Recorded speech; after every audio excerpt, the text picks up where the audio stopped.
সামনেই বর্ষার মরশুম। বর্ষা এলেই ভুটান থেকে নেমে আসা নদীগুলি ফুলে ফেঁপে ওঠে। ভয়ঙ্কর রূপ ধারণ করে আলিপুরদুয়ারের জয়গা, মদিরাহাটের টোটোপাড়ার হাওড়ি, বাংড়ি, দয়ামারা, জয়ন্তীর মতো নদীগুলি।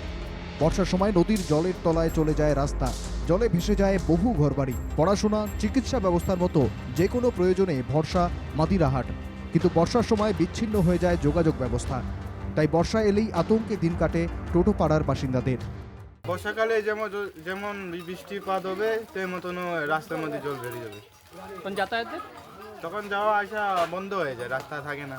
पर वर्षा काल में पूरी नदी भर जाते हैं तो हम लोग का बहुत बहुत प्रॉब्लम होता है। तो मैं चाहता हूँ कि जल्द से जल्द ये समाधान करें, क्योंकि हम लोग का ये पढ़ाई करने का बच्चा हेल्थ केस का जो है, हेल्थ में हम लोग डिलीवरी केस बहुत सारे नदी पे हुआ है, जो लेट पहुँचने के कारण हम लोग बहुत सारे मरीज भी मर गए।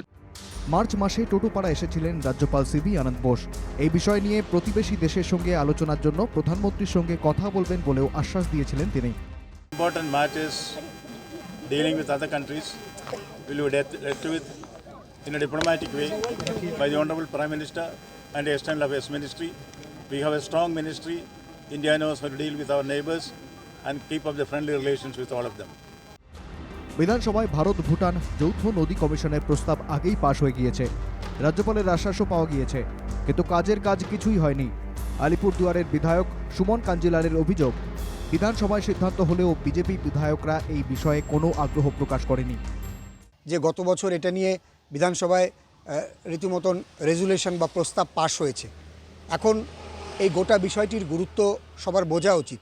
কিন্তু এখানে রাজনীতির ঊর্ধ্বে সবাই মিলে এগিয়ে আসা উচিত, যাতে এই ভারত ভুটান যৌথ নদী কমিশনটা বাস্তবায়িত হয়। তারা বিধানসভায় বিষয়টি তুলেছিল, এ কথা সত্যি, কিন্তু তারা যখন বলল যে সর্বদলীয় একটি দল দিল্লিতে যাবে, সেই ব্যাপারে তারা কোনো পদক্ষেপ করেনি।